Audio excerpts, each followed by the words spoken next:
Joe Biden has been in office for decades, and there is nothing super progressive or socialist about him. Why are people suddenly buying into this idea that Joe Biden's a radical? Welcome to this week's Wacky Moments of Leftist Extremism. The week started off with the media loving an Atlantic hit piece on President Trump that alleged, without naming any sources, that he disparaged veterans. Now, everyone willing to go on record says Trump didn't make the statements the Atlantic claims, but darn it, the media loves those anonymous sources, and if you complain about that to publishers, well, that's a threat. And the president's attacks, here is his latest broadside against you and your magazine and majority owner Lorraine Powell Jobs. He writes, Steve Jobs would not be happy that his wife is wasting money he left her on a failing radical left magazine, again, the magazine's not failing, run by a con man, that's you apparently, that spews fake news and hate. Call her, write her, let her know how you feel, 4 exclamation points. That seems ominous to me. Do you interpret that as a threat? You know, I spent a lot of my career covering dictatorships in the Middle East, and so I'm familiar with this kind of discourse.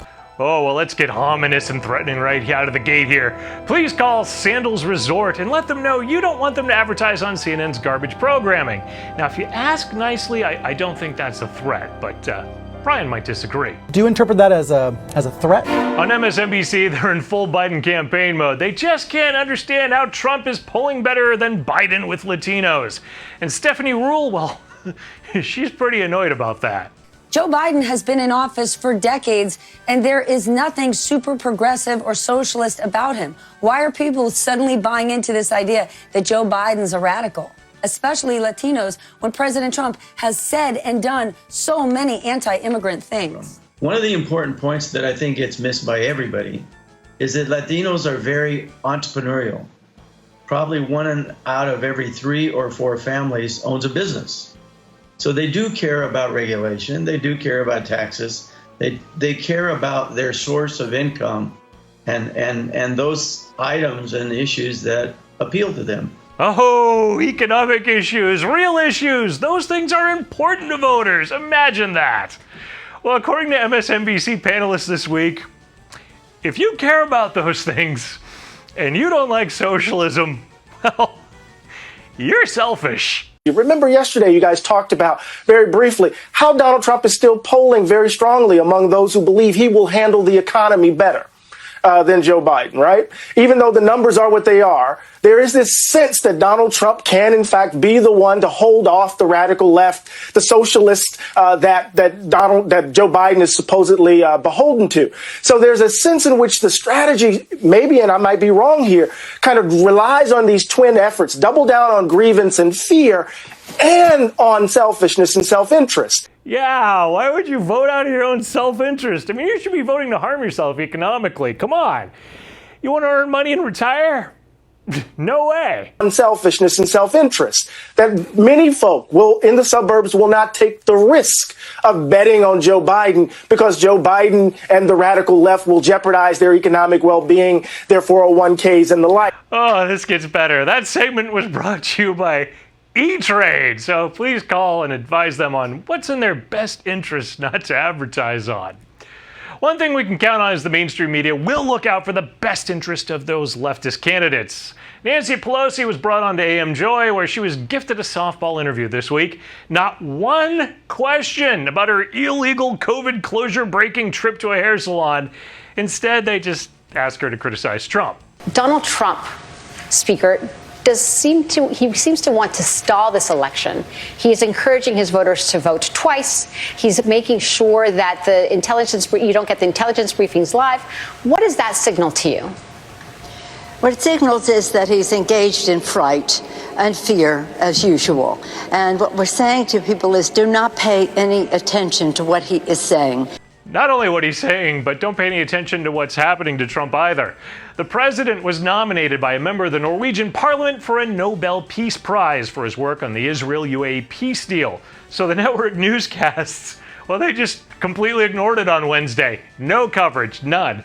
Instead, they dedicated their time, over 16 minutes of coverage, to hawking yet another anti-Trump book, this one, Rage, by Bob Woodward. And because of Woodward, in their minds, it's just like Watergate, and their love for this book flowed into the following morning. Well, there certainly is a lot of chatter about it, John. I was watching news last night. I stayed up very late watching all the coverage. It's being compared to the Watergate tapes and to a smoking gun. Do you think it rises to that level? Ah, yes. And even as Dr. Anthony Fauci completely dismantled the anti-Trump narrative that's being pushed by Woodward regarding the president's handling of the coronavirus pandemic, well, the leftist shills at ABC's Good Morning America and CBS's This Morning, well, they couldn't be bothered to mention those remarks. Dr. Anthony Fauci stressing Wednesday that the president was not misleading the public. When we would get up in front of the press conferences, which were very, very common after our discussions with the president, he really didn't say anything different than we discussed when we were with him. You know, it's just not like the leftists that they would help protect and even edit history for the ones that they support, especially when they air an hour-long infomercial. Oh, no, not an infomercial. I mean, a documentary on Joe Biden. Oh, how did that happen? Where's that controversial Redskins logo? Well, don't worry, CNN announced that in future airings, and I'm sure there will be many, many of them, they will show the original photo. Because the leftist media holds people in power accountable, right? So let's wrap it up with the brave folks at CNN questioning Netflix CEO Reed Hastings. Now, CNN didn't ask one question about the pseudo-kiddie porn rage that's surrounding Netflix streaming cuties. No, that's not newsworthy, I guess. But they did manage to hit Hastings with those tough questions. Reed, I've read that you even cried in one of these 360 feedback sessions. What is the toughest thing that an employee has told you about your management? The part of your book that struck me the most was talking about going to marriage counseling, and not only how it saved your marriage, but how it shaped the rest of your life. I wonder if you could share that, and then also, what has your wife meant to the success of Netflix? Yeah. I'm Eric Shiner for MRC TV. Please check out the cool gifts and apparel at mrc-store.com. Check out more videos and stories at mrctv.org. Like, share, and subscribe to these videos, and I'll be back with some more leftist media wackiness next week.